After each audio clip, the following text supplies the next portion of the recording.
Hoje eu vou trabalhar com vocês um tema que me é bastante caro, por conta de que esse tema, ele me segue há bastante tempo, desde o meu ensino médio, digamos assim, desde o meu ensino médio, quando eu comecei a ter contato com as teorias progressistas de educação, e comecei a estudar lá na sociologia o pensamento marxista, enfim, né? Depois, na graduação, quando a gente entra para a filosofia, para que a gente seja considerada filósofa, ou que estuda filosofia, a gente sempre tem que dizer que estuda um grande filósofo, né? No primeiro semestre, eu disse, nossa, não acho legal Aristóteles, acho interessante Sócrates e acho legal Platão, né? Então, eu comecei a fazer relações com a teoria platônica, enfim, e depois, mais especificamente, no terceiro semestre da faculdade, né, com o meu professor de História da Filosofia 3, professor Castor Ruiz, eu me aproximei bastante do Marx, né, e achava bastante interessante o que ele trazia e tinha muito a ver com o que eu fazia, né, porque eu sou feminista há 20 anos, esse ano foi o ano dos 20 anos de feminismo, então aquilo que era trazido em aula da história da filosofia, de pensamento marxista, eu pensava, nossa, como isso tem a ver com o que eu faço do ponto de vista metodológico, prático, né? Então, eu tenho contato com a teoria do Marx há muito tempo. E aí, mais à frente, né, quando você vai precisar fazer um trabalho de conclusão, você também tem que escolher um filósofo ou uma filósofa para estudar e desenvolver uma discussão nesse pensamento. E aí, novamente, eu fui escolher o Marx e também estudei um pouco a obra do Álvaro Vieira Pinto, né, que foi muito interessante, que é um calhamaço de 2.000 páginas sobre realidade e consciência em Pinto, né, em Álvaro Vieira Pinto, no Brasil. Então, eu tenho uma proximidade com essas teorias desde então. E aí, a minha formação também me levou, e as minhas escolhas de pós-graduação também me levaram a continuar estudando a teoria marxista, até que então eu vou fazer uma tese sobre mulheres operárias da região de Porto Alegre, no Rio Grande do Sul. Então, eu vou escrever uma tese sobre isso e vou discutir com Marx, e apoiada por algumas das teóricas que eu vou apresentar aqui hoje, sobre o conceito de trabalho doméstico, sobre a discussão do desemprego, né, toda a questão da mais-valia absoluta, mais-valia relativa, enfim, todas essas encrencas aí que o Marx vai trazer quando vai, então, analisar o capitalismo no século XVIII e XIX, tá bem? Então, queria dizer para vocês que a minha proximidade está aí, e desde então eu mantenho, enfim, meus estudos no campo da educação e trabalho, em mulheres, e gosto muito é um lugar que eu me sinto muito bem de estar, né? A professora Ilse dizia na aula passada sobre os feminismos, né? Então, eu me encontro nesse feminismo singular, o que não quer dizer que eu não dialogue, e pelo contrário, com os outros feminismos. Inclusive, penso que os demais feminismos, os diálogos entre esses feminismos, são capazes de construir a nossa grande ação internacional, né? De mulheres que seguem em luta, em marcha, desde a fundação do patriarcado, enfim. Gente, eu vou dividir a aula em 3 momentos, né? O primeiro momento é o que eu estou chamando de marxismo conceituando, trabalhando alguns conceitos básicos. E aí, gente, são conceitos de introdução à aula, tá? Não é assim, não me pretendo a esgotar nenhum conceito e muito menos introduzir a obra de Marx, tá? No sentido de esgotá-la.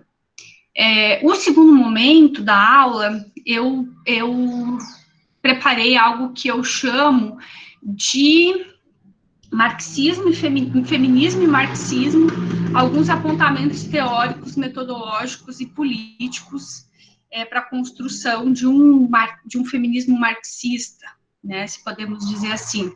Algumas vão chamar de feminismo socialista, enfim, né, tem várias denominações para esse campo teórico e metodológico. E o terceiro momento da aula, eu pensei em trazer o pensamento, então, de feministas que vão, então, trazer o marxismo como um agregador, né, das suas práticas e das suas teorias. Algumas vocês já devem ter conhecido, ou vocês já tiveram contato com a obra, ou vocês já leram algum texto, enfim, ou estudam, né? Outras talvez não, né? Porque nós mulheres, naquilo que é histórico, naquilo que é essencial, muitas vezes a gente fica invisibilizadas, né? Muitas vezes não, na maioria das vezes. Então, esses são os 3 momentos da aula de hoje, tá bem? E aí, assim, eu pensei 40 minutos e dedicar um tempo maior para conversar sobre as feministas marxistas, enfim, do século XIX até o século XXI, na Europa e no Brasil, né? Foi uma escolha minha, poderia ter feito Estados Unidos e Brasil, enfim, né? Mas foi uma escolha por conta de que eu tenho um estudo mais aprofundado em 2 delas, e aí resolvi também já aproveitar para trazer para vocês isso.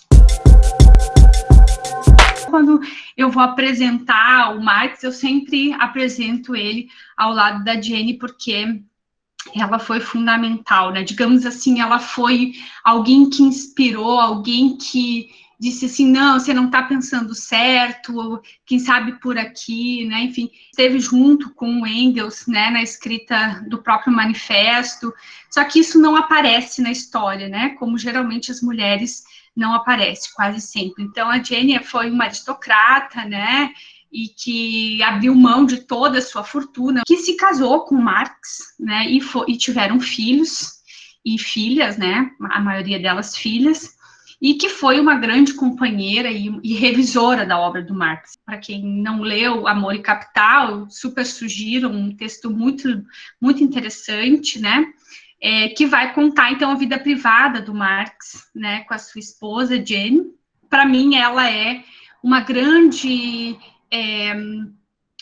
estimuladora intelectual, alguém que está sempre presente com ele, inclusive revisa os textos do ponto de vista até da língua, né? Então, essa foto, para mim, eu nunca apresento Marx e a obra do Marx sozinha, porque a obra do Marx carrega, né, a Jenny.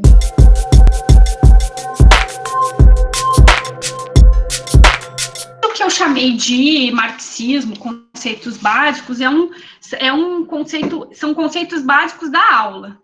São 4 conceitos. Esses conceitos, eles são muito importantes e são muito interessantes se a gente conseguir também entendê-los do ponto de vista do conceito da teoria do desenvolvimento desigual e combinado do Trotsky, né? Então, é muito importante que a gente retome eles, mas também entenda que ele serviu para um determinado lugar, tempo histórico, mas que ele também pode ser olhado para o Brasil. Então, o primeiro conceito que a gente vai trabalhar na obra do Marx, e a gente vai retomar aqui introdutoriamente, é o conceito de mercadoria, né?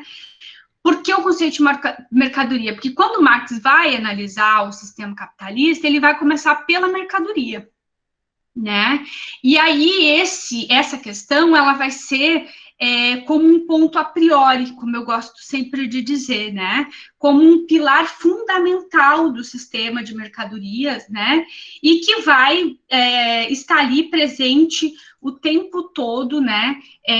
Conferindo o caráter universal do próprio sistema. Então, o que é a mercadoria? Quando o Marx ele vai escrever a sua obra mais consolidada, né? Ele não vai começar pelo sistema capitalista. Ele vai começar pelo conceito de mercadoria, né? Como sendo algo de duplo caráter. É o que o Marx vai chamar, então, de valor de uso como substância e o valor de troca como grandeza de valor. Então, a mercadoria, ela vai aparecer no mercado de infinitas formas, mas nunca sem esse duplo valor, né? O que é esse valor de uso? É quando a mercadoria tem utilidade, né? Quando ela precisa ser útil para alguém, né? Então, esse é o primeiro momento que ela vai aparecer. Então, nós podemos dizer que esse primeiro momento de utilidade é uma característica qualitativa da mercadoria, né?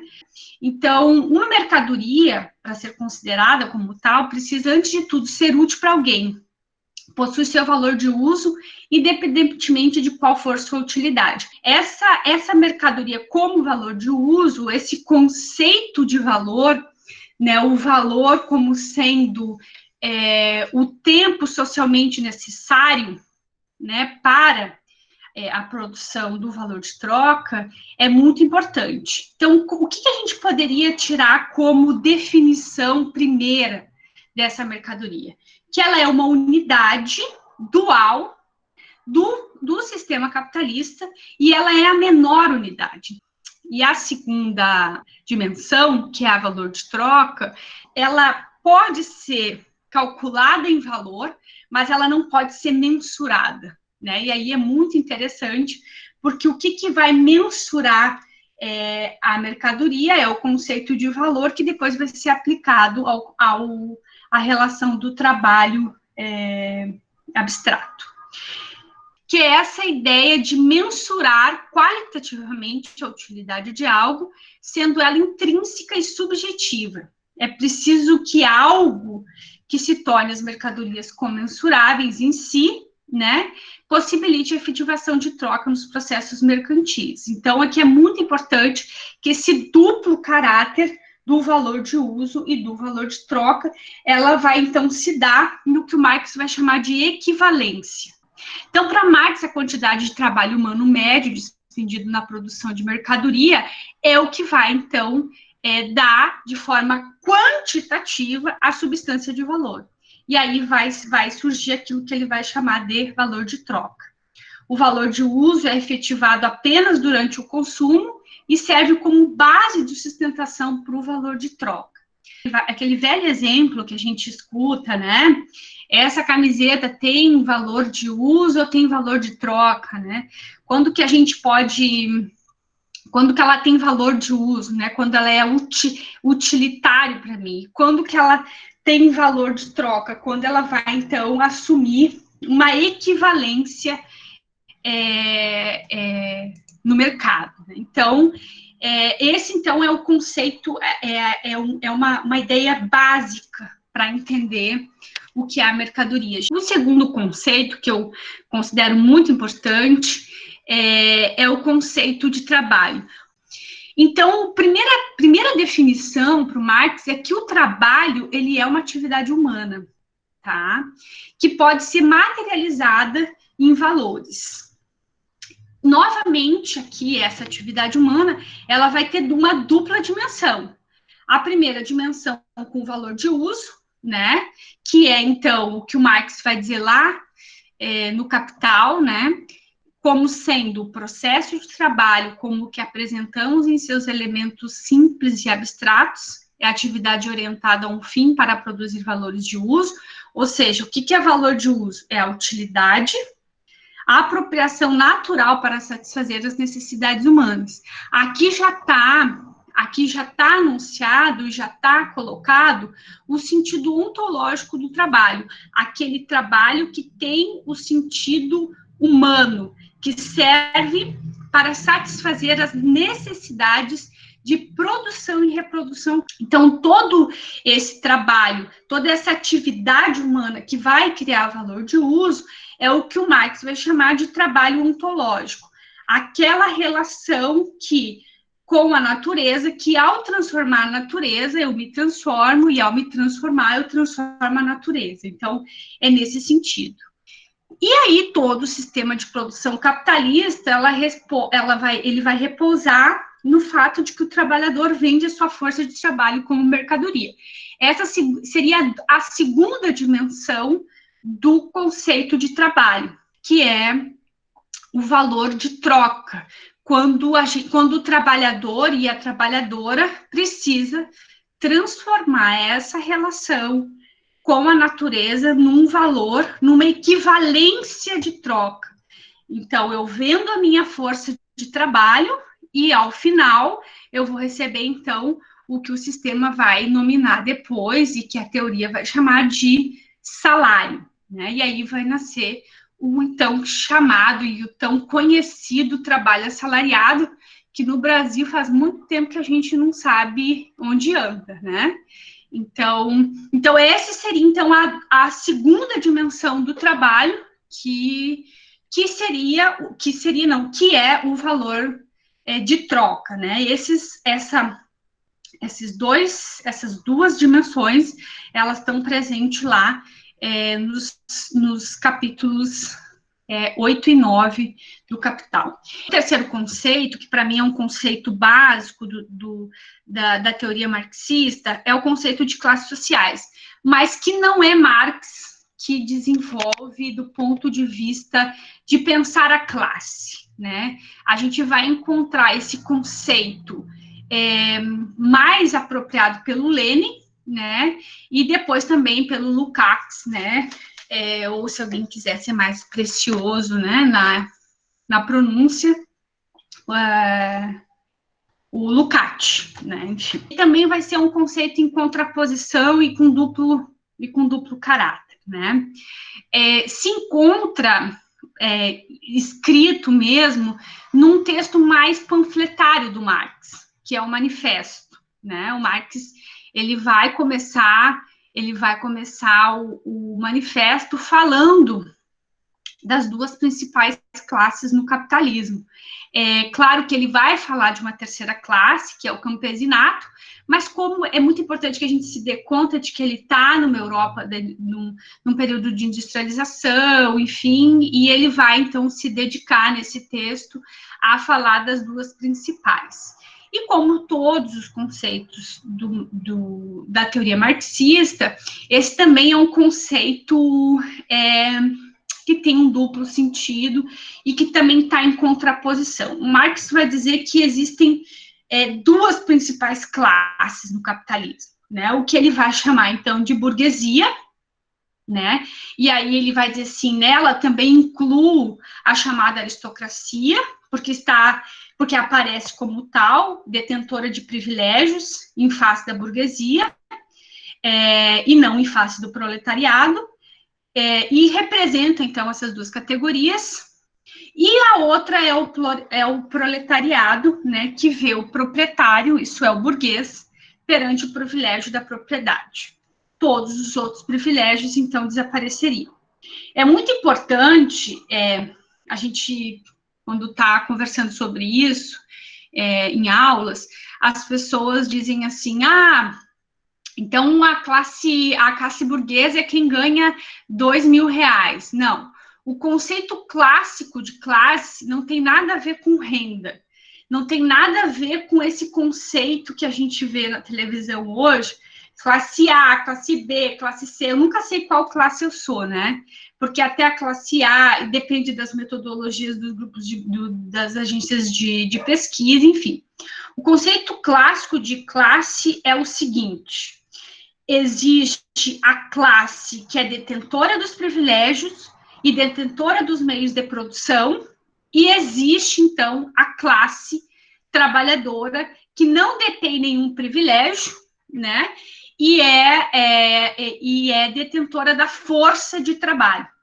Então, o Marx vai dizer, por classe burguesa, a gente vai entender, então, aqueles que detêm os privilégios e, por isso, detêm os meios de produção, e aí a gente vai encontrar no capítulo 2 do Capital o que são os meios de produção, e o que emprega, então, os que empregam o trabalho assalariado. Quem é que detém o trabalho assalariado? Quem é que detém essa força de trabalho?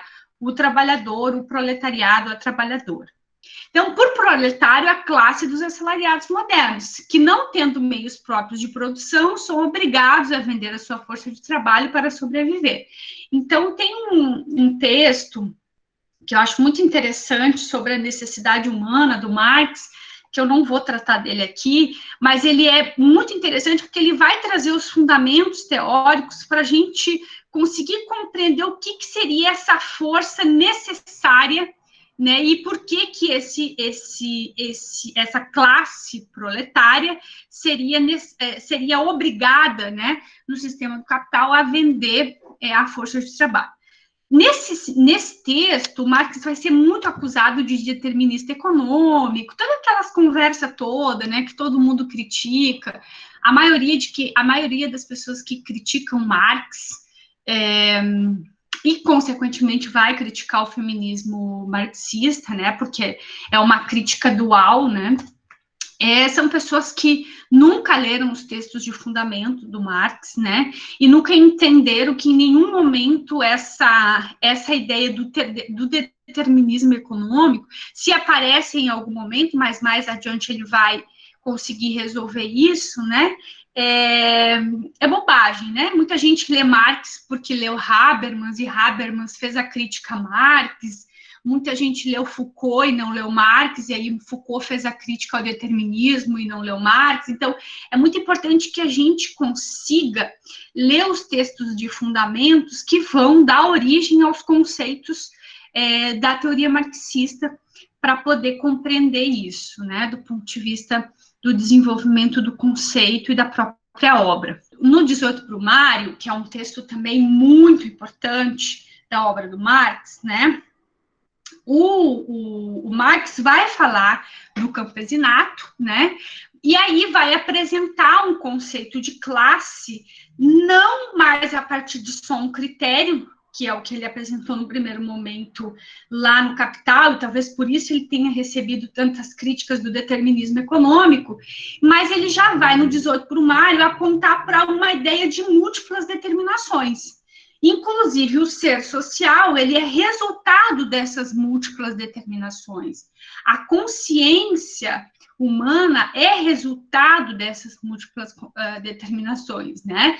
Que é uma consciência que apreende uma realidade e forma-se, né? Ao contrário do que colocava Hegel. Então, no 18 Brumário, o Marx já vai falar de um conceito de classe, mais numa ideia de modo de vida, de interesses iguais, de cultura, né?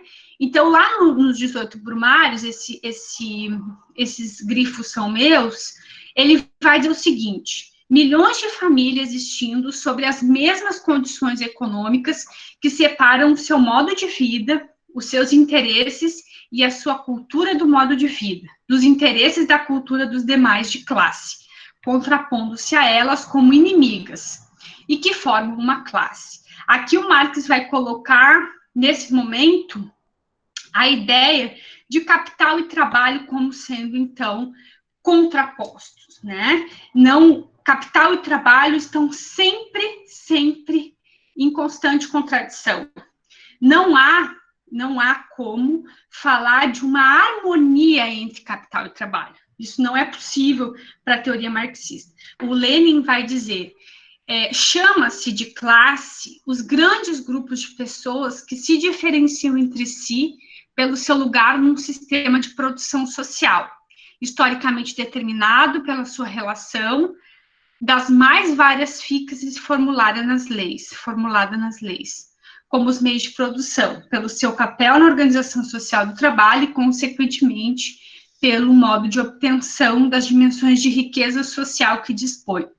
Tem uma frase clássica do Marx, né, que também está no 18 Brumário, que é a seguinte, que a gente pode compreender um pouco essa ideia aqui, que é quanto mais riqueza o trabalhador produz, mais pobre ele fica, né? Que é essa dimensão aqui da riqueza social, que não é socializada e dividida com a classe que produz, né? Que produz. As classes são grupos de pessoas com as quais pode se apropriar-se do trabalho do outro, graças ao fato de ocupar diferentes regimes determinados de economia social. Então, aqui já é o Lenin, né, trabalhando de forma mais detalhada o que seria essas classes e esses grandes grupos de pessoas que vão se formar, então, não só pela sua posição no lugar de produção, mas também pelos seus interesses, pela sua cultura e também por aquilo que o Marx vai falar de modo de vida. E o quarto, e não último, conceito, é um conceito que vai aparecer na obra do Marx já bem madura, assim, os historiadores gostam muito disso, né? O jovem Marx, o velho Marx, o Marx maduro, enfim. Mas esse conceito de emancipação que vai aparecer bem à frente na obra do Marx, porque aqui o Marx já está pensando, já está avançando na ideia de a construção de uma outra sociedade, é um conceito muito importante e é um conceito pelo qual as feministas vão desenvolver o seu trabalho. Quando a gente está num grupo que a gente fala do empoderamento feminino, as feministas marxistas vão sempre levantar o dedo e dizer, não, vamos falar de emancipação. E aí, por que elas estão falando de emancipação? Porque tem a ver com a visão de liberdade e de liberdade coletiva que está presente, então, lá nos pressupostos teóricos e metodológicos do Marx. Então, eu trouxe aqui uma definição daquele dicionário marxista, e que lá ele vai trazer, né, que a concepção de emancipação, ela também é uma contraposição entre liberdade e liberal, né? Enquanto ausência, por isso que para as feministas marxistas é contraditório a ideia de um feminismo liberal, né? Porque o feminismo marxista está baseado nesse conceito de emancipação e de liberdade, que tem origem, então, a autodeterminação e a autodeterminação humana, né? Então, o Bottomori vai dizer o seguinte: o conceito de emancipação, ele está na contraposição entre a visão liberal de liberdade, enquanto ausência de interferência e de coerção, e a visão mais ampla de liberdade, como autodeterminação, que tem a sua origem no humanismo e no iluminismo, e que é compartilhada pelo marxismo, né?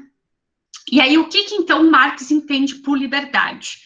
Vai dizer o autor, né? Abro citação. Em termos de eliminação dos obstáculos, a emancipação humana, né? O que seria essa liberdade? Então, seria chegarmos à emancipação humana. Isso é, ao múltiplo desenvolvimento das potencialidades humanas e a criação de uma forma de associação digna das condições humanas, ou seja, então seria a própria liberdade do ser, né? Já seria um outro nível fora, inclusive, e com a superação de classes do sistema do capital, né? Do sistema capitalista. Então, o que seria essa emancipação? Ela se faz necessária para essa superação, então, de classes, né?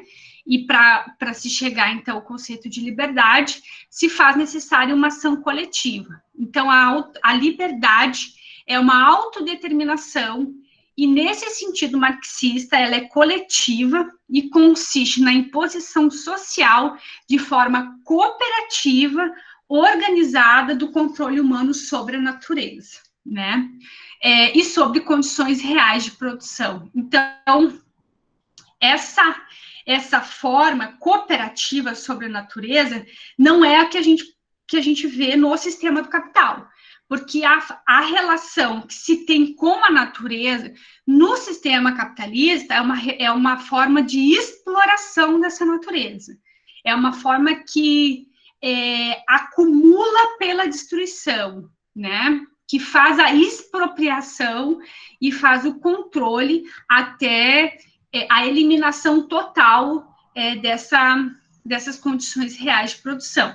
Então, isso tudo, né? Essa forma cooperativa, organizativa de controle humano com a natureza, de forma, né, a construir uma outra relação, ela vai possibilitar uma nova sociedade para o Marx. O que seria essa nova sociedade? Então, seria o próprio comunismo.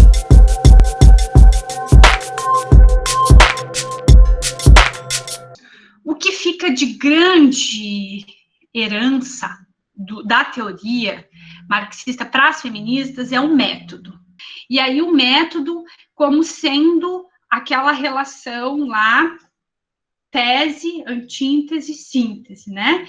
Que vai, então, partir do particular, chegar ao universal, mediados por categorias e voltar, então, ao particular. Né? Então, esse método ele está incorporado aos estudos marxistas, né? Os estudos marxistas, desculpa, as feministas marxistas incorporam o método, o que possibilita, então, uma perspectiva teórica e também política interventiva de desnaturalização das particularidades das diversas desigualdades. Nessa direção, esse patrimônio, essa categoria, um método, né, vai possibilitar, então, que há um entendimento da condição de mulher no capitalismo, integrante da classe trabalhadora na construção de um projeto societário emancipador. Para as feministas, um segundo aporte teórico muito importante, metodológico, é a ideia de propriedade, né? Esse conceito, esse fundamento vai estar sempre presente nas discussões da desnaturalização da opressão dos corpos, as discussões sobre o estupro, né? Esses corpos que não são propriedades, né? Que não são nem privilégios, né? Então, a segunda categoria, digamos assim, aporte, seria, então, o conceito de propriedade e que está muito bem trabalhado, eu particularmente gosto bastante, pelo próprio Marx e o Engels lá na ideologia alemã. E também num textinho do Marx, que se chama A Origem da Família, da Propriedade Privada e do Capitalismo. Né? Esse conceito de propriedade, então, teria como o gene, né, o gene, a centralidade, a família. Né? E aí o Marx e o Engels vão trabalhar lá na ideologia alemã e também, né, na origem da propriedade, da família e do capitalismo. Nesse sentido, a mulher, dentro dessa teoria, ela então vai ser considerada escrava do homem. Né?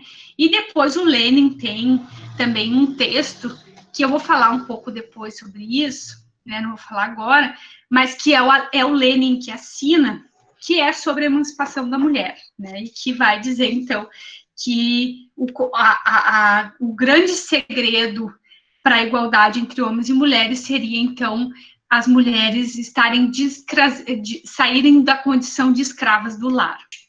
Então, a emancipação da mulher, ligando, então, a esse conceito de propriedade, né, não possui apenas uma dimensão restritamente econômica, já que as relações materiais dominantes associam-se às ideologias também dominantes.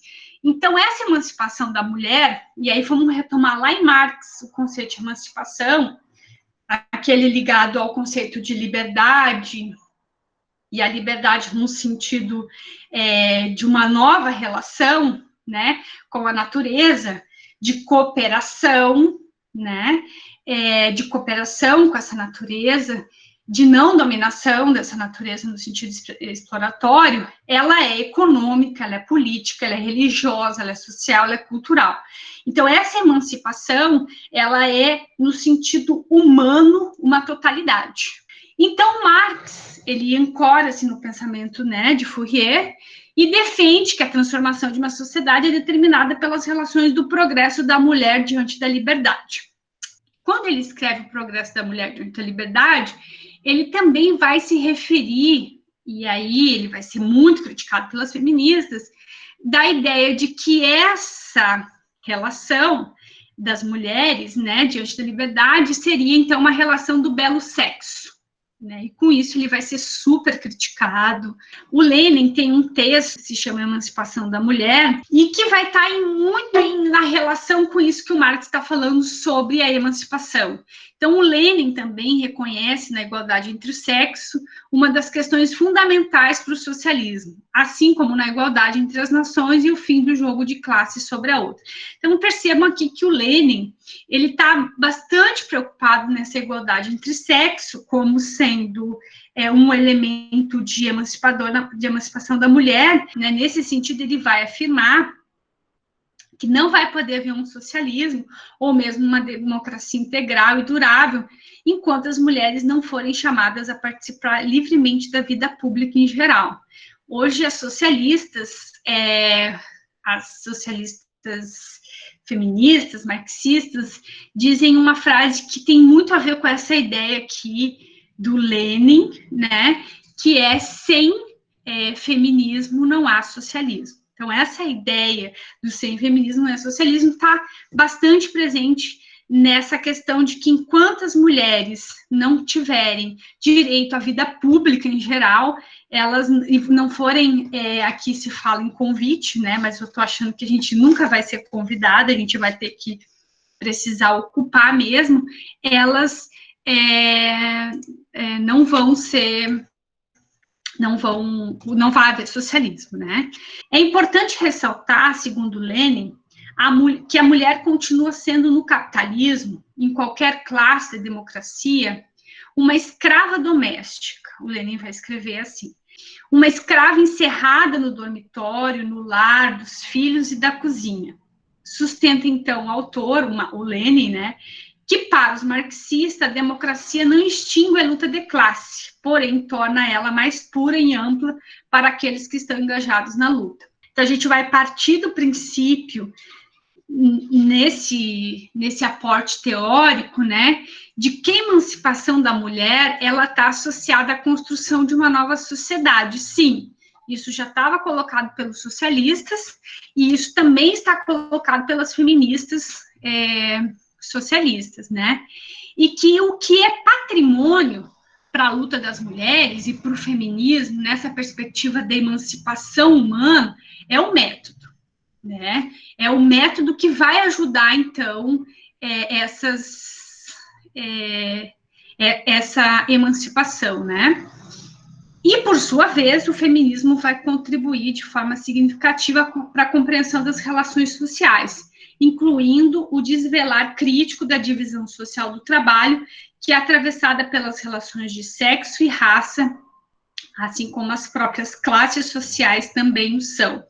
Percebam que esse apontamento aqui, ele já é mais político, ele é um apontamento político, e ele está já presente aqui em 2018, né? Por exemplo, se nós pegarmos o texto da Saffioti, da Helena Saffioti, a gente não vai ver esse apontamento político presente lá. Ainda há um apontamento bastante binário nessa compreensão das relações sociais.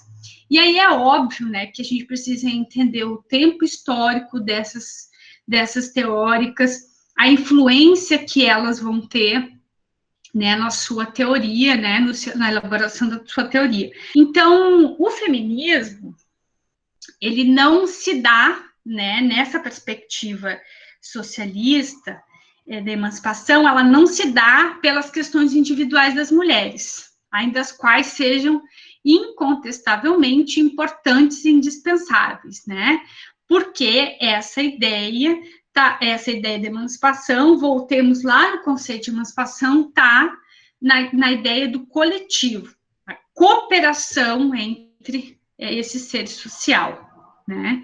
Nesse sentido, a luta pelo fim das relações que tornam a mulher objeto de exploração, inclusive sexual, ou seja, a luta pela emancipação das mulheres está associada à luta pela emancipação humana. E aí, nessa perspectiva, um outro apontamento, também teórico, metodológico, é o do trabalho desvalorizado, o trabalho considerado feminino, né? Por isso que o trabalho doméstico, né, é considerado, então, um trabalho desvalorizado, porque é um trabalho feminino.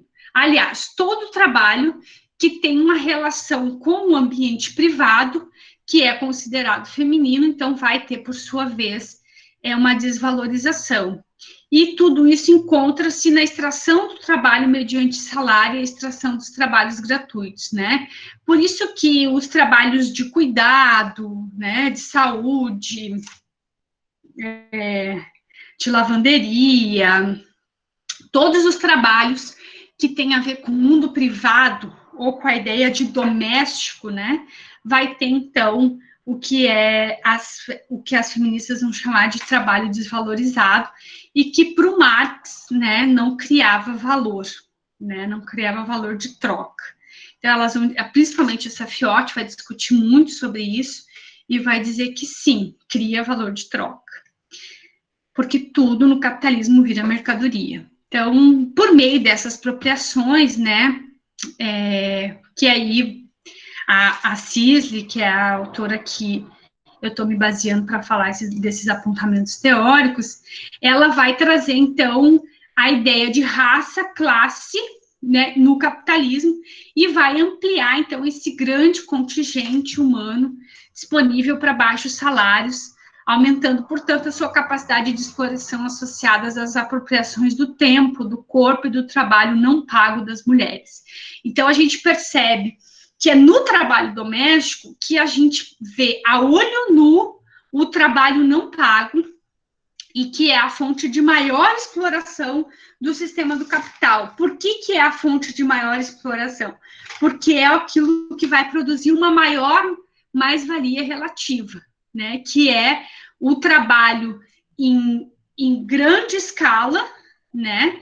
E que não vai ser, e não vai ser pago, porque ele não vai ser visível. Tem uma foto aqui da Emily, né? Que é uma foto lá das sufragistas, que eu acho uma das cenas mais incríveis do filme, né? Que mostra exatamente essa relação aqui do trabalho de autoexploração, né, da produção de mais-valia relativa. Nesse momento aqui do filme, quem assistiu, né, ela vai cumprir a jornada delas de horas, né, lá no capítulo 8, Jornada de Trabalho do Capital, Marx vai contar várias histórias de mulheres nesse período da Inglaterra, né, que vão ter 36, 38 horas contínuas de trabalho e vão receber shillings, né, a linguagem que elas falam lá, e nesse momento aqui ela tá falando com o marido dela, né, quem lembra dessa cena aqui, de por que ela tá questionando, começando a entender, ou a se dar conta das contradições do sistema, de por que ela trabalha mais horas que o marido e recebe menos, né? Então, é esse momento que ela começa a se dar conta dessas contradições do sistema, do trabalho, né? Do seu trabalho como sendo desvalorizado, e enfim, é uma cena que eu acho muito interessante e ilustra bastante o que eu estava falando anteriormente, né? E o próximo slide vai, então, tratar de por que, então, as mulheres recebem nesse sistema capitalista, né? E aí é um quinto aporte teórico, né, e político, né? Por que as mulheres elas vão então sofrer essa exploração particular, né? Que é ainda mais intensa que os homens, sim, da classe trabalhadora. E por isso que atende diretamente aos interesses da classe dominante. Então, por essa ideia da exploração particular que as mulheres sofrem, né, a Ivone Gebara vai falar que vai formar seres de segunda ordem. A Graciela Herrero, que é uma filósofa espanhola que eu gosto muito, radicalizada no México, vai chamar de mulheres de sujeitos de segunda categoria. Enfim, né, por essa ideia da exploração particular, por essa ideia de que o trabalho doméstico não cria valor, enfim, por tudo isso, é o que faz, então, nascer o fato de que as mulheres recebem menores salários, né? Entre uma mulher branca e um homem branco, a gente recebe menor, e entre uma mulher branca e uma mulher negra, as mulheres brancas recebem mais, né? Enfim. A tripla jornada de trabalho, né? Que quem ainda não tinha sentido ela nessa quarentena pode se dar conta dela, né? Enfim. Por isso que as mulheres têm saúde precária, né? Porque elas trabalham muito, tem tripla jornada, o estresse, enfim, todas essas doenças que vêm, né, por conta das jornadas excessivas de trabalho. Por isso que as mulheres não têm acesso à educação de qualidade. Eu vejo muito isso com as minhas alunas, né, do interior do Amazonas. Elas muitas delas até vão à universidade, mas elas precisam dividir entre o estudo, a universidade, a casa, os filhos e o marido, né? E por isso que as mulheres ainda não têm, né, por essa ideia da exploração particular, ainda isso muito presente na sociedade de classe, os direitos reprodutivos garantidos, né? Exemplo disso é que as mulheres não podem fazer, as mulheres não têm direito, por exemplo, de fazer uma laqueadura sem a assinatura ou a permissão dos seus companheiros, né? Dos seus maridos.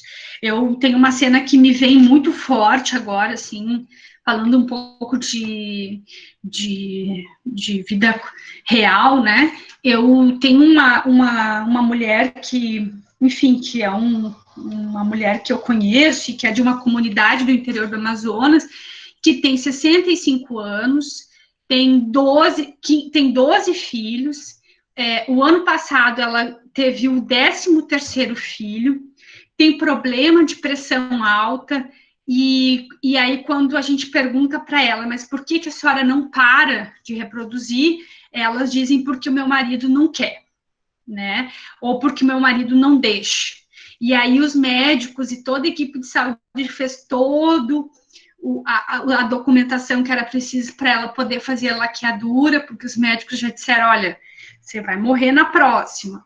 E aí chega na hora, o marido não deixa. Então, por essa ideia ainda, isso eu estou falando lá do interior do Amazonas, numa comunidade que vive, né, mais ainda no interior. Né? Então, essa mulher, ela não tem esse direito reprodutivo, por mais que ela queira. Né? Quando eu pergunto para ela, mas a senhora quer ter? Aí ela diz, não, professora, eu só quis ter 2 filhos. E ela tem hoje 3 filhos, né? Enfim. Então, é assim que se dá o mapa dessa desigualdade, se constrói o mapa dessa desigualdade, né? Desse modo, então, se pode pensar que as relações sociais de sexo, raça, etnia e classe, de forma isolada, não se pode pensar, mas como um novelo dialético. Eu gosto muito dessa ideia do novelo dialético, né? Porque, primeiro, quem não conhece, né, um novelo de lã, né, de fios que você vai desenrolando, né, de uma forma a fazer outro novelo, de uma forma de vai e vem, né? Então, é importante a gente pensar isso, né? E, por fim, é importante destacar que na perspectiva da não teoria, né, mas entendimento do feminino como um movimento social, né? E mais importante ainda, da mulher como um sujeito social, numa perspectiva sempre, né, de transformação. Então, o feminismo marxista, ele envolve uma situação que supera a opressão e também envolve um sujeito de revolta, né? No caso, centralmente as mulheres. Então, a gente brinca, né, que as mulheres são sempre sujeitas revoltadas ou indignadas, sim. À medida que a gente vai se dando conta das contradições e cada vez mais se dando conta do aprofundamento de contradições do sistema e de opressão, a gente vai sim se revoltando, né? A revolta que ela não pode assumir um sentido negativo, porque muitas vezes os homens dizem assim, a professora que é revoltada, a fulana que é revoltada, enfim, não. A revolta aqui, ela assume um sentido político, né, de uma pessoa que se entende nessa situação de opressão, compreende o agravamento dessas situações, né, e sim se revolta diante disso e se une com outras mulheres, então, na busca da superação dessas contradições e da liberdade humana, né? Então, a opressão sobre nós, ela é um problema bastante específico, né?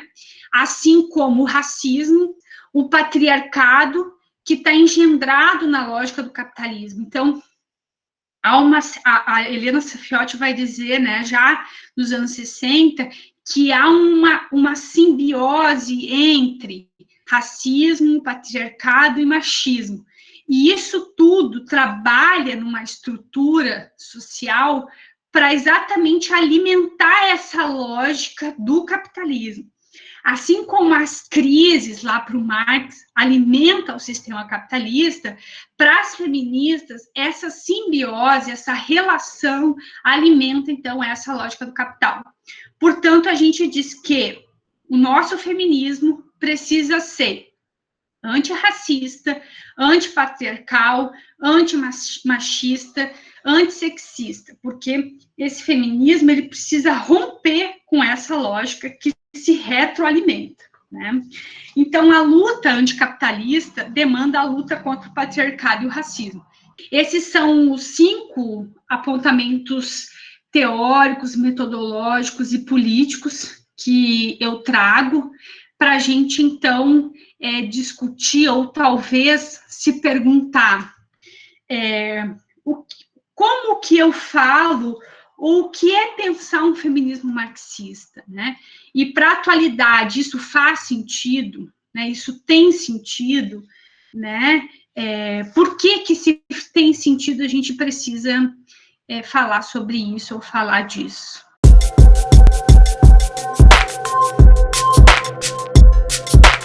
Começando aqui com essa terceira parte, as marxistas, essas que a gente vai apresentar, elas têm como foco metodológico estar discutindo, então, a questão da emancipação da mulher, tá? Como condição para o socialismo, tá? Tanto que elas vão dizer, sem feminismo não há socialismo. Essa é uma frase clássica e que está aí nos movimentos e que, enfim, elas colocam. Por nós sermos invisibilizadas na história, é muito importante que a gente traga a imagem, as fotos, né? Eu gosto muito de trazer quem foi Krupskaya, né? Porque a gente exatamente sabe pouco, porque a gente vê pouco também sobre elas, né? Então, isso é uma questão de estética também, eu particularmente opto por isso. Então, quem foi, né, a Nadia Krupskaya? Ela é do século XIX, né? Ela nasceu ali um pouquinho antes da Rosa Luxemburgo, que é a grande revolucionária que nós mais conhecemos. Essa foto dela tá num blog da Boitempo, que tem uma entrevista muito maravilhosa sobre a história e a biografia da Krupskaya, que vale a pena vocês olharem, acessar. A Krupskaya, ela foi pedagoga, foi filósofa, foi militante, né? O segundo slide já vai dizer um pouco isso, né? Ela foi militante, ela foi uma crítica literária, ela foi memorialista e foi revolucionária. Acho que por que eu digo isso suspeito que aquele texto de emancipação é do Lenin? Porque os 2 textos que a gente tem da Krupskaya publicado referindo-se à fonte, tem uma linguagem muito parecida. Então, é uma suspeita de quem lê os textos e de quem tá, e que é um texto que está entre o primeiro texto da Krupskaya e o terceiro texto. Então, para mim, esse texto é um texto que foi escrito por ela, né? Então, ela nasceu em Petersburgo, né? E ela, como todas as mulheres desse período, ou a maioria delas, né? Pelo menos as que a gente consegue acessar como fonte, ela veio de uma família aristocrata, né? Enfim, é branca, né? Ela frequentou círculos de estudos marxistas operários, ela fundou a Liga da União por Liberdade da Classe Operária, e ela, como todas as revolucionárias, também foi presa. Ela viveu no exílio, que foi onde ela escreveu para mim o melhor texto dela, que é sobre a educação de crianças, meninos e meninas, exatamente fazendo a crítica, né, do azul e do cor-de-rosa. Então, ela vai escrever esse texto no exílio e ela casou-se com Lenin, né? A partir do casamento com Lenin é quando ela vai, de fato, fazer uma intervenção, ela vai atuar mais fortemente no Partido Operário Social Democrata. Inclusive, ela que escreve várias das redações dos discursos do Lenin, né, para o partido, né? E é ela também que escreve vários dos textos para o jornal do Partido Operário e que ela não pode assinar, porque as mulheres nesse período não podem assinar os seus textos, né? Então ela retorna, ela ficou no exílio, né? E aí ela retorna então à Rússia por um breve período após a Revolução de 5. E daí depois ela muda também para a França e vai ficar lá para o resto da sua vida, né?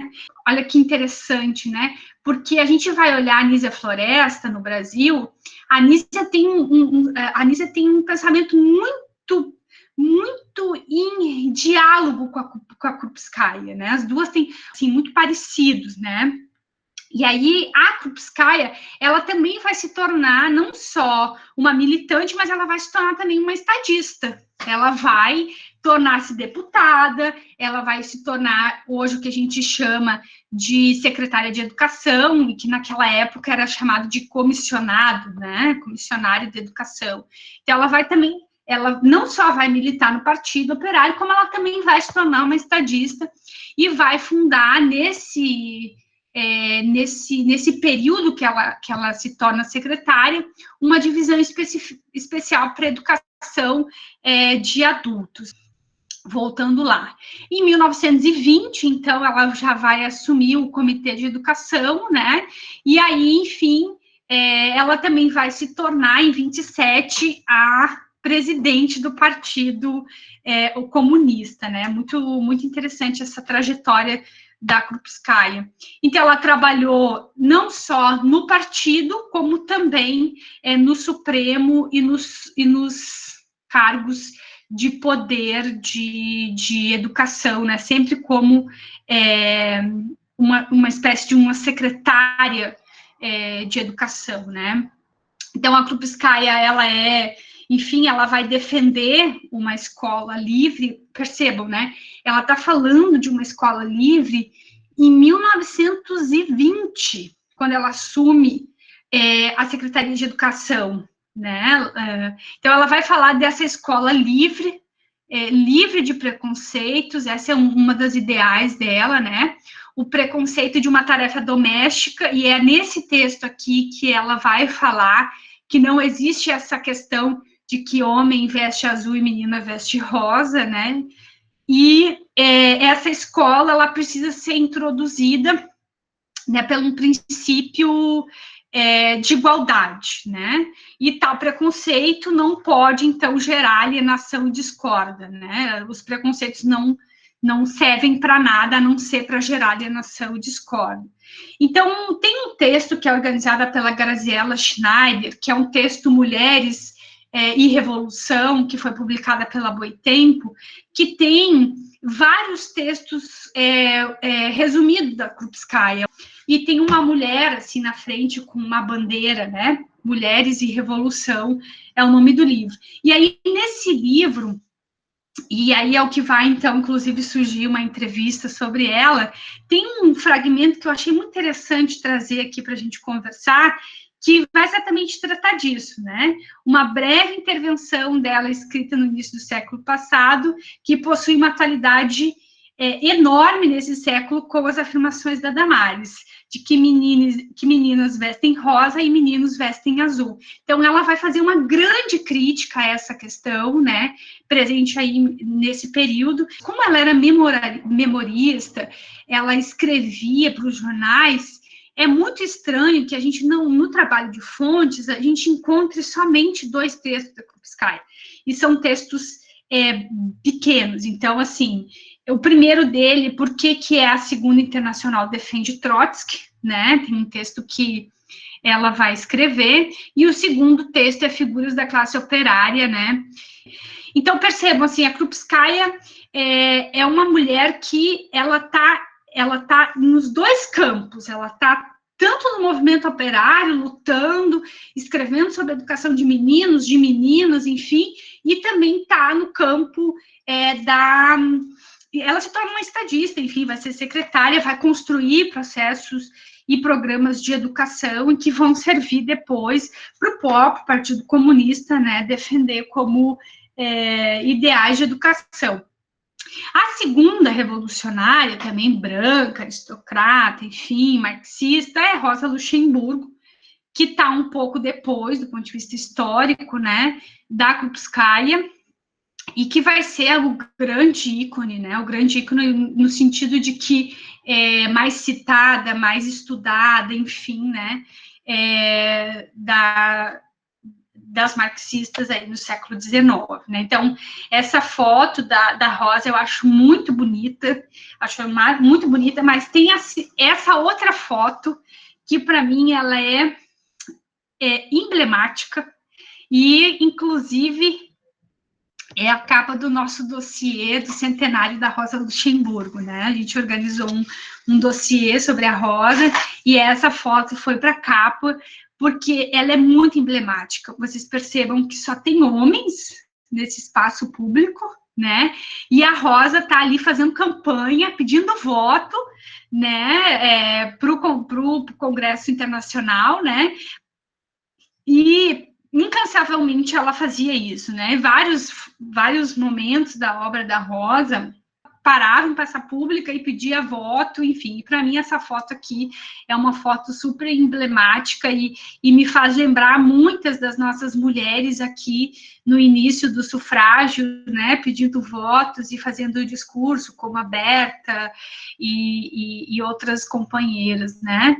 A primeira mulher eleita prefeita em Rio Grande do Norte, que foi no Rio Grande do Norte, né, tem um texto que a Mary De Priori fala sobre a história das mulheres no Brasil, e tem uma foto muito parecida com essa, que é a primeira mulher eleita no Congresso Estadual, né, e que ela também está lá toda vestida de chapéu e na sua volta um monte de homens, né. Não é uma imagem que mudou muito para os dias atuais, né, não é algo que mudou, mas eu gosto muito, né, e gosto muito de apresentar essa aqui.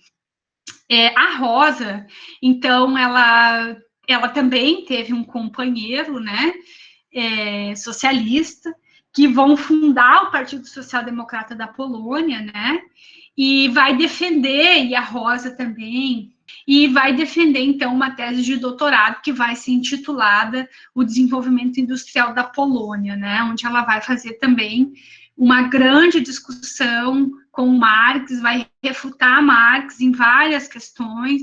O próprio texto Reforma e Revolução da Rosa é um texto que vai nascer dessa discussão do desenvolvimento industrial da Polônia, enfim, e Rosa vai fundar a Segunda Internacional e todas as questões que a Segunda Internacional vai trazer, tanto de ampliação como de refutação do pensamento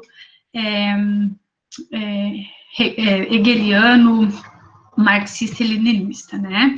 Então, em 18, ela vai fundar o Partido Comunista Alemão e vai liderar, então, um levante armado contra o governo. A Rosa Luxemburgo pegou em armas. é por isso que eu gosto muito de colocar junto a ideia de que elas tinham ideais e lutas, né? E ao fundar o partido, né, ela vai fazer, então, uma grande liderança armada, né, contra o governo alemão.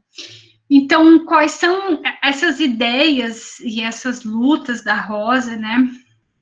Percebam que esses ideais e de luta, eles sempre têm presente aqui o conceito de liberdade como emancipação humana. Tanto na Krupskaya, como na Rosa, como na Kollontai, que vem logo a seguir, né, vai ter presente, então, esse ideal, né, de liberdade humana. E ela vai dizer que isso deve ser feito e tem que ser feito com o partido, com os membros do partido, e que o partido é algo essencial na conquista e na luta por liberdade humana e política, né? O partido ele tem uma missão importantíssima na luta por justiça, né, por benefícios, né, e que essa liberdade ela só vai ser conquistada se o partido estiver atuando, né, em contraposição ou na luta de tirar ou questionar ou, enfim, lutar mesmo contra os privilégios de uma classe política, enfim, né, que tira direito dos trabalhadores.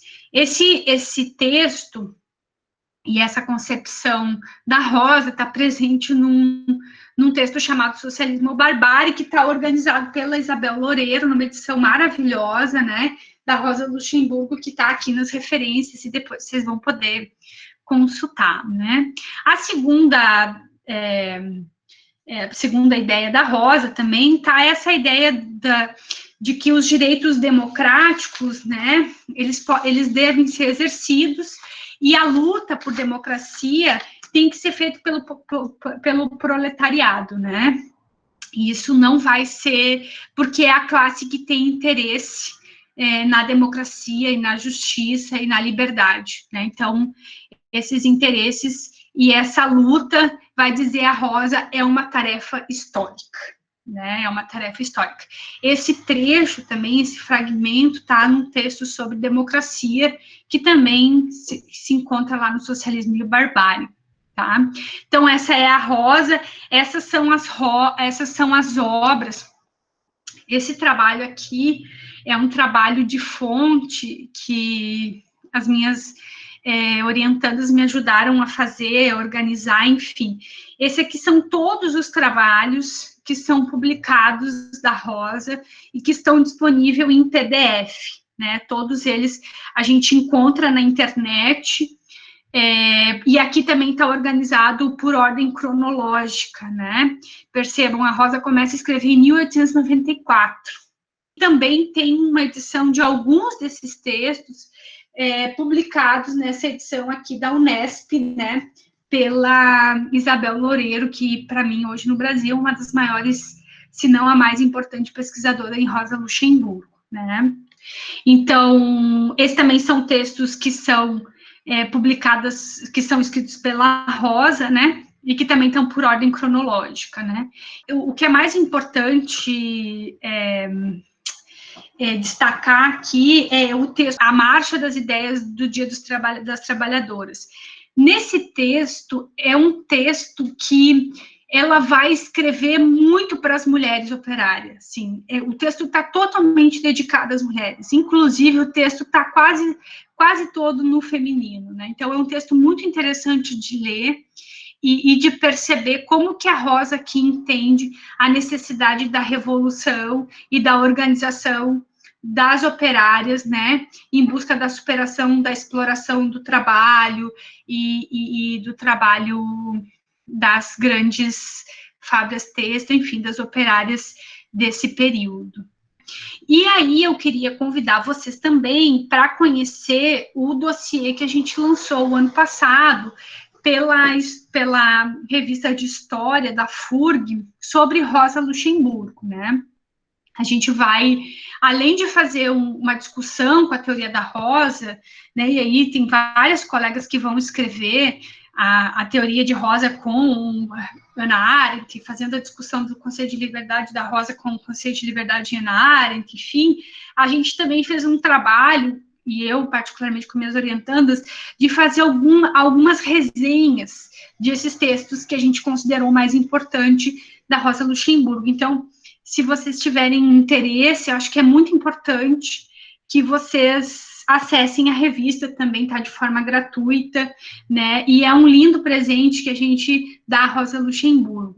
A Rosa Luxemburgo, assim como Marielle Franco, também foi assassinada, né, isso é muito importante a gente dizer, por isso que a gente acaba esse slide dizendo Rosa Luxemburgo presente, porque ela foi assassinada, e ela foi assassinada provavelmente, né, pelos mesmos motivos, talvez não nas mesmas intensidades e não nos mesmos sentidos contemporâneos que Marielle Franco foi, porque ela foi assassinada exatamente por ser uma mulher que liderava partido, que liderava reflexões, que escrevia, enfim, era uma mulher que estava na intervenção da sociedade que era também altamente violenta com a classe, né?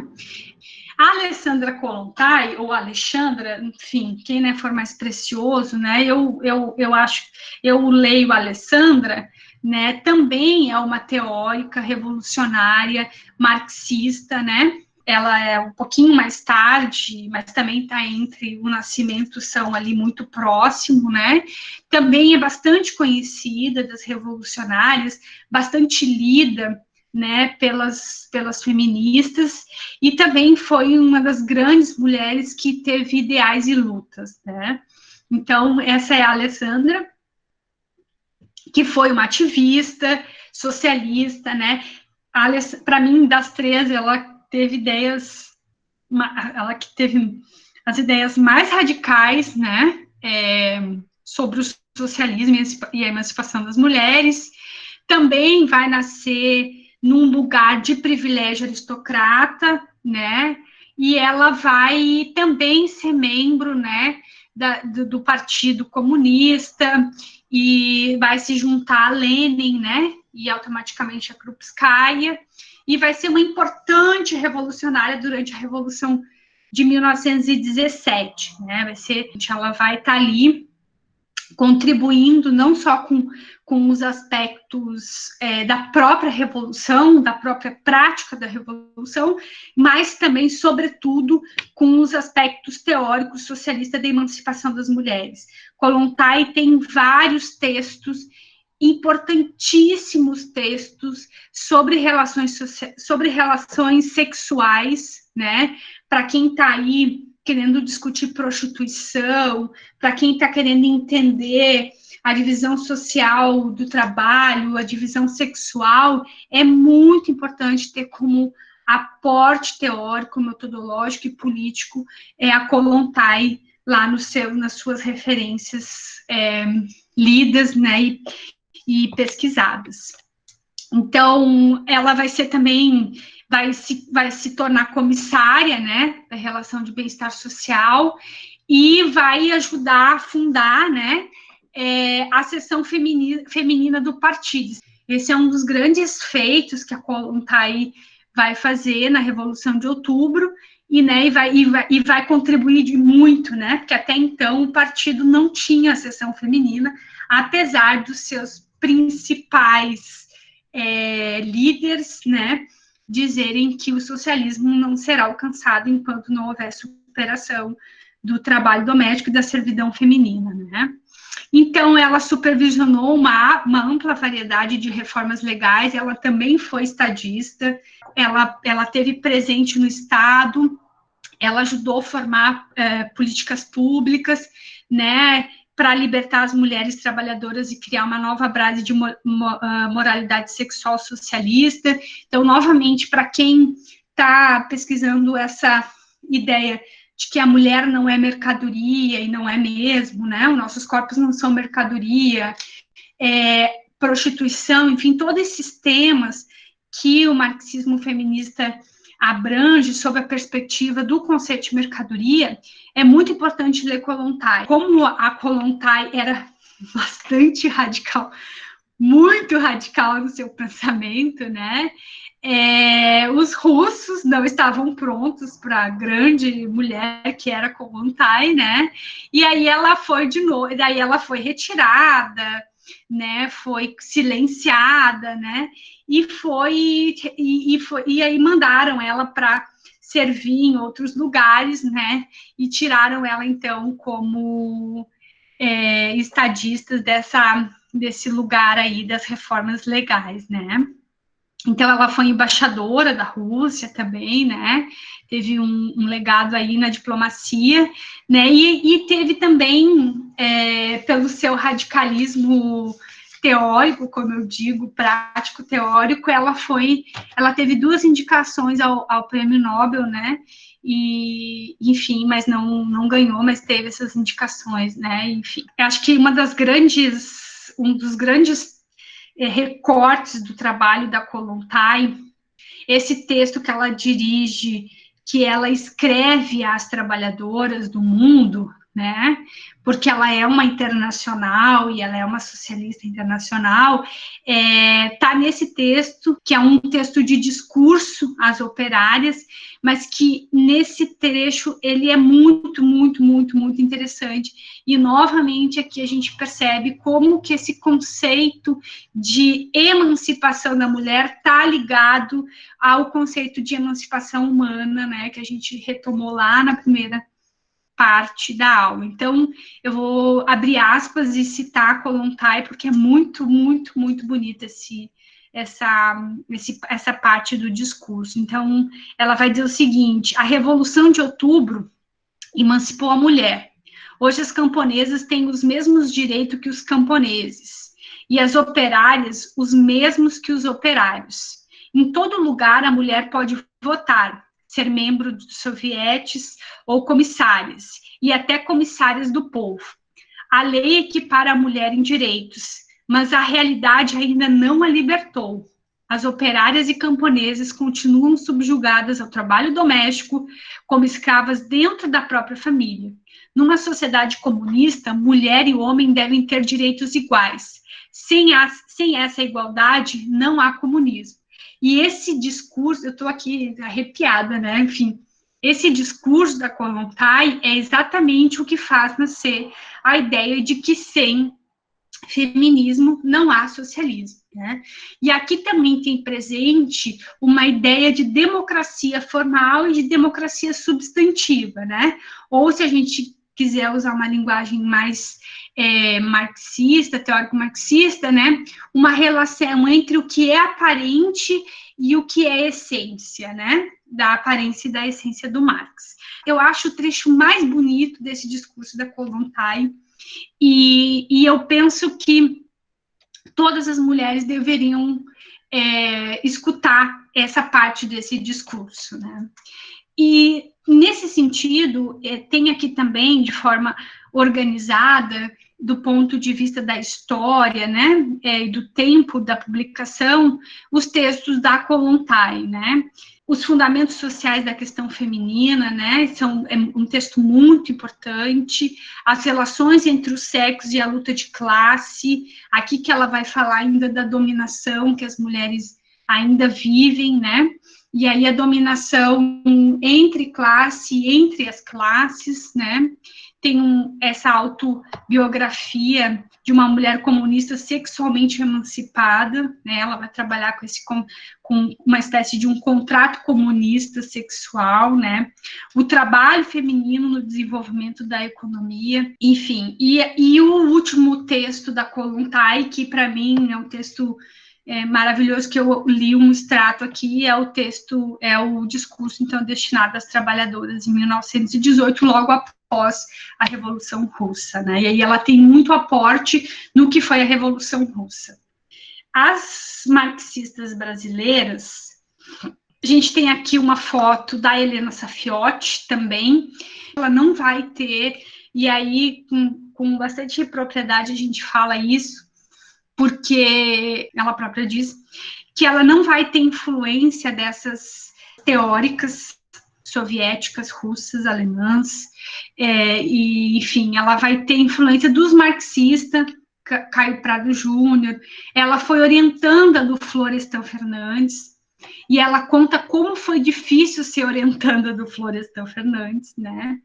E vai escrever uma tese sobre a mulher operária no Brasil, né?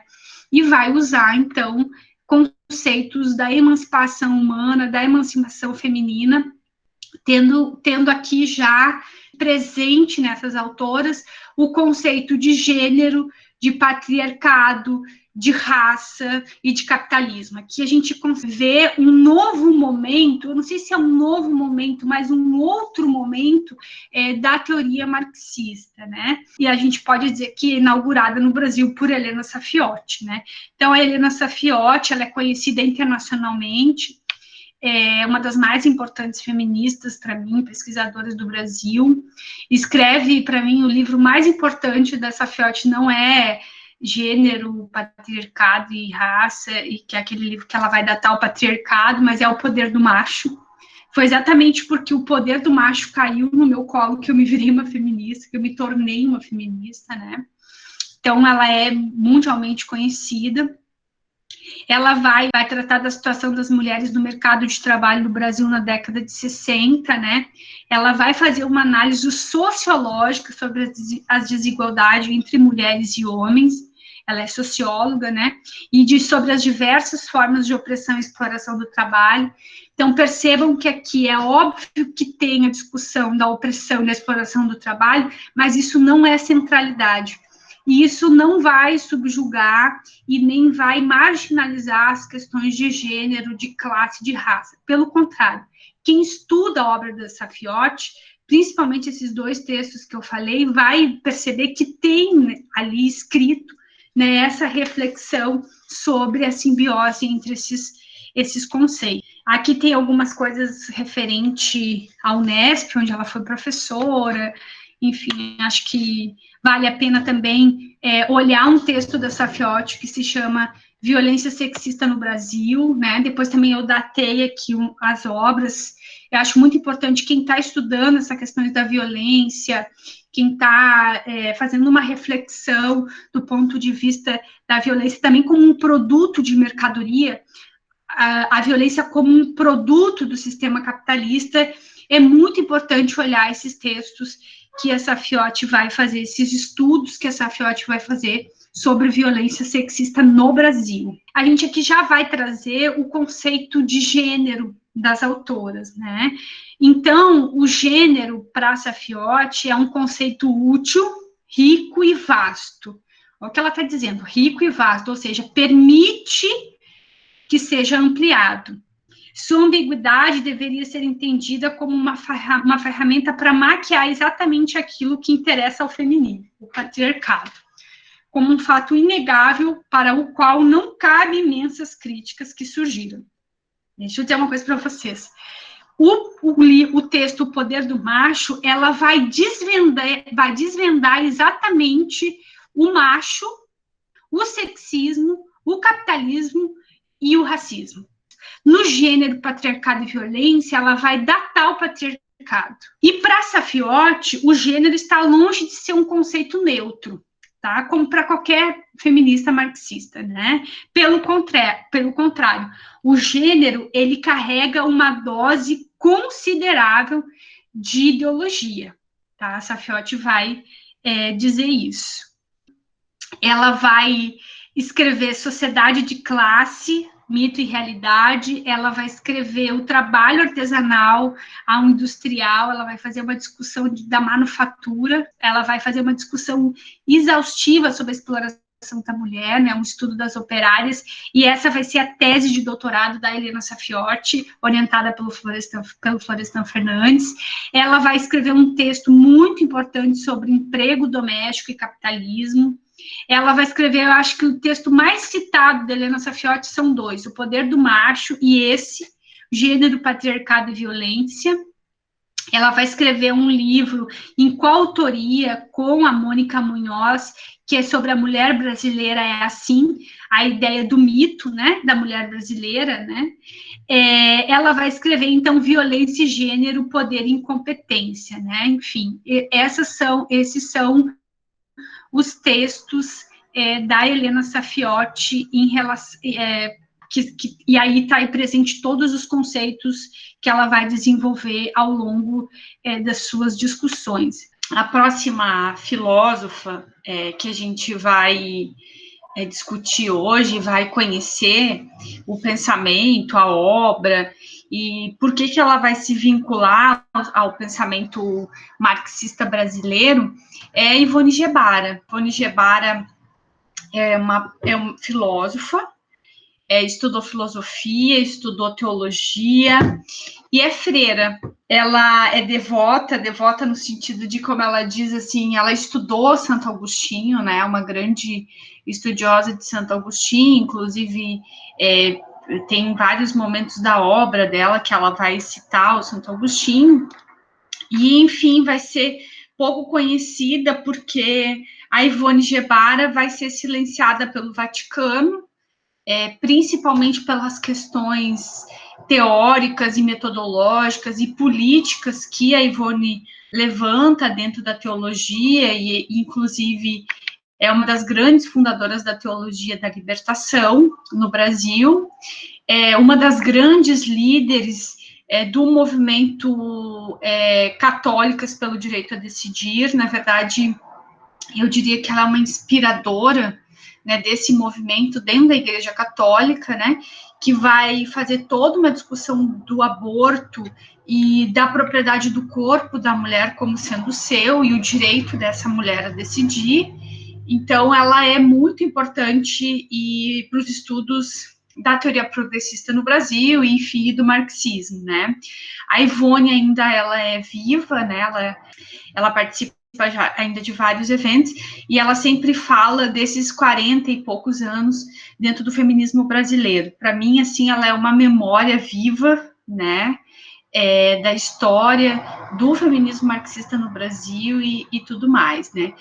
Ela lecionou durante muitos anos no Instituto de Recife, e hoje a Gebara, além de se dedicar a escrever muito, porque ela escreve muito, ela ministra minicursos, dá palestras, né? Ela transita em vários países do mundo. Atualmente, ela tem escrito muito sobre a hermenêutica feminista, né? Ela tem escrito muito sobre a ética e antropologia feminista, e nesse sentido, alguns fundamentos filosóficos e teológicos do discurso religioso, né? E um outro detalhe também que é muito importante, principalmente para nós, mulheres, que estudamos outras mulheres, o pensamento de outras mulheres, é que Ivone ainda continua silenciada pelo Vaticano. O papado é patriarcal e é machista, né, como eu digo.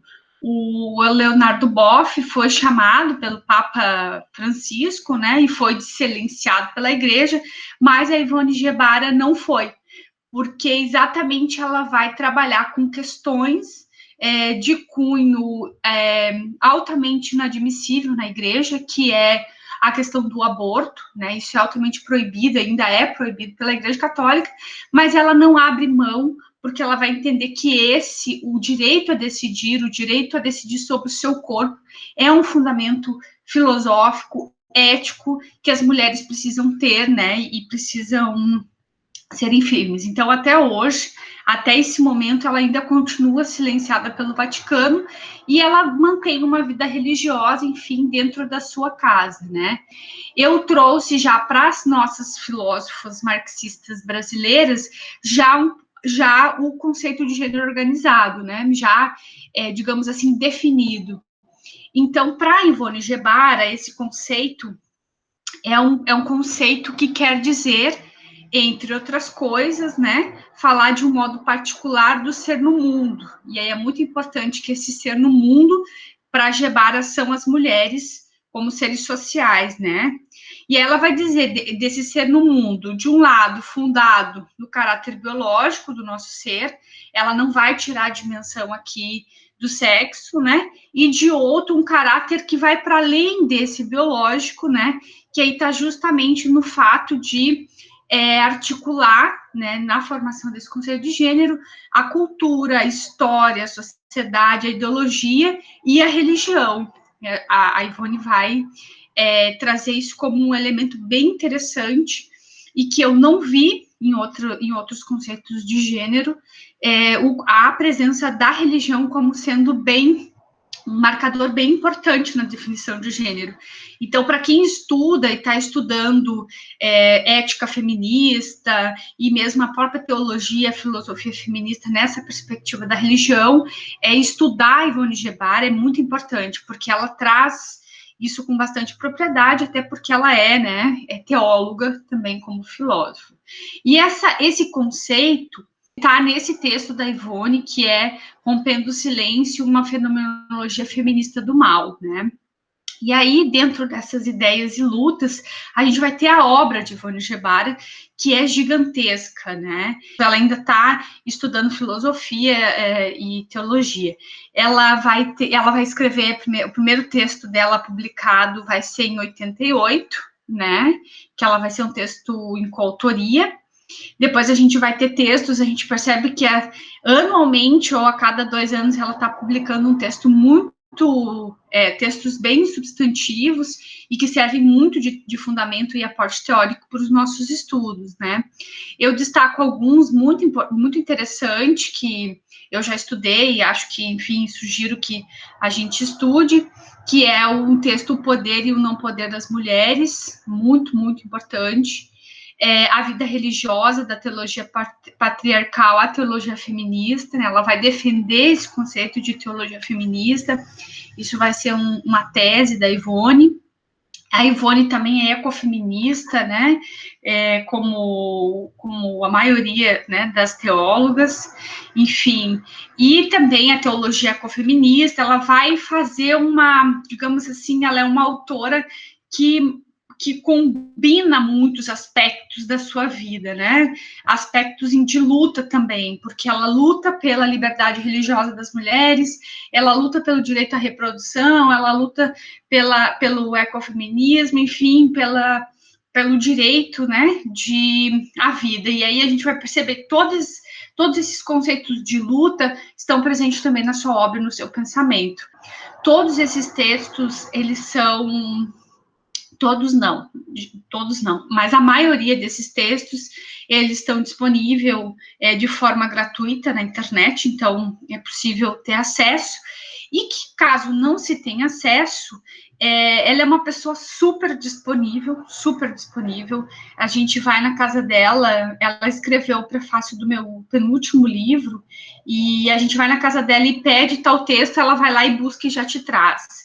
E responde e-mail super fácil também. Então, caso se tenha algum interesse de uma obra dela que ela não tenha na internet, ela é viva ainda, enfim, é possível acessar isso. O penúltimo texto dela, para quem está querendo iniciar, então, o estudo de uma filosofia feminista, esse livro dela é importantíssimo, que é lançado em 2017 e que se chama Filosofia Feminista, uma brevíssima introdução. É um texto bem interessante e que quem puder ter acesso ou fazer a leitura, eu super indico.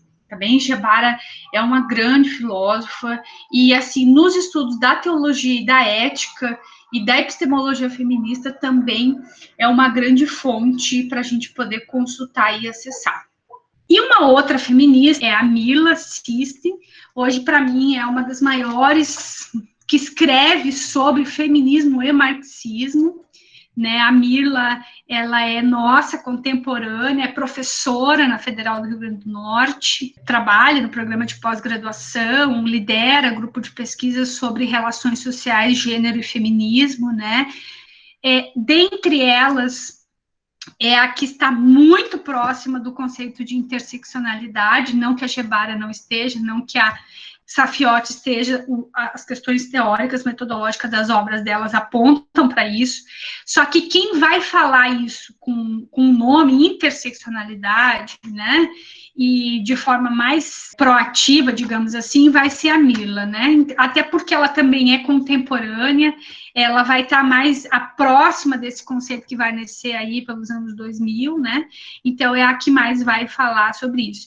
É uma obra que está totalmente dedicada à emancipação feminina e humana, tá bem? tem a ver com essa esquerda macho, e aí a Helena Safiotti, no livro O Poder do Macho, quem nunca leu esse livro, é uma leitura obrigatória, né? O Poder do Macho. Ela vai falar exatamente dessa esquerda brasileira, né, que oprime, né, as mulheres, que tem um discurso como Lenin tem de liberdade, de libertar as mulheres da escravidão doméstica. Então a gente vai ter muito isso. A gente tem companheiros na esquerda que se dizem progressistas e não escutam as mulheres ou falam, né, não dá um tempo que as mulheres têm que ter para falar. Um exemplo disso foi esses dias numa mesa que eu estava participando com um colega, nós tínhamos 20 minutos para cada um, ele falou 1 hora, eu tive que falar 15 minutos, ele não respeitou esse lugar, né, e esse tempo. Enfim, e o trabalho doméstico é isso, né, eu acho que eu concordo aí com a escrita do Lenin, né, ainda é uma servidão e ainda é um elemento que impossibilita muitas mulheres na sua emancipação. Muito, muito, muito, né? Eu escuto muito nas minhas pesquisas, que são pesquisas de intervenção, eu trabalho com pesquisa e intervenção, e eu escuto muito dos homens que as mulheres, elas não participam das reuniões, das assembleias, dos espaços públicos, porque elas não querem. Eu escuto muito isso dos homens, né? E eu fico pensando, como assim não querem, né? Porque quando as mulheres têm um espaço próprio de falar de si, de refletir sobre suas questões, elas exatamente reivindicam a participação pública como um direito. Então, tem alguma coisa errada aí. E aí as pesquisas que a gente vai realizando vão apontando de que não é porque as mulheres não querem, é porque elas estão com tripla jornada de trabalho. Então, esse negócio de ir na reunião é coisa de homem, sempre foi coisa de homem, né? Não teria por que as mulheres participarem, entendeu? Meu marido sempre foi na reunião, é isso que a gente ouve de forma qualitativa das mulheres.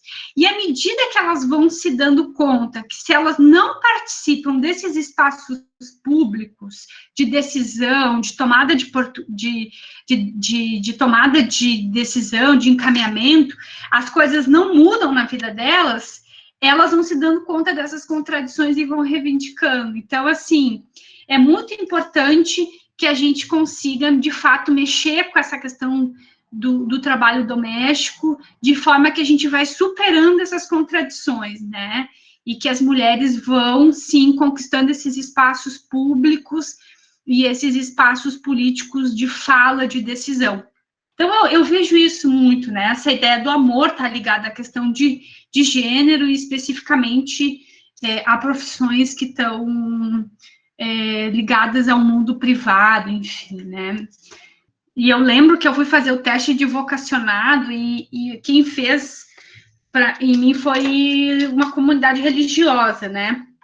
E aí eu lembro que quem fez comigo disse assim, olha, você tem que ter muito amor para ser professora, você tem que amar muito para seguir a profissão de professora. E aquilo ficou muito estranho na minha cabeça, né? Porque como assim eu tenho que amar muito para ter uma profissão, né? E essa lógica do amor, né, da paixão, que está muito presente, inclusive nos trabalhos na profissão de professora, de enfermeiras, né, de profissões que estão relacionadas a esse mundo privado mesmo, do trabalho doméstico e da exploração privada das mulheres e particular, né, que eu acho que isso é muito importante. Então, essa ideia do amor, e aí é onde a gente vai ver o lápis do trabalho não pago, né? Por que você precisa receber baixos salários, né? Porque você tem amor pela sua profissão. E, geralmente, essa profissão também está associada à questão de gênero. Se nós olharmos hoje, na América Latina, o maior sindicato de professores da América Latina, um dos maiores, não é o maior, que é o CEPER Sindicato, 89% da base desse sindicato são mulheres, né? E são mulheres que recebem baixos salários, né? Então, por quê? Porque o trabalho de ensinar, de ser professor, é trabalho de mulher e está ligado, né, à ideia de educação. Então, essa ideia do amor é um tiro no nosso pé e até hoje ainda a gente vê faculdades de educação, professores ensinando essa vocação de amar, né?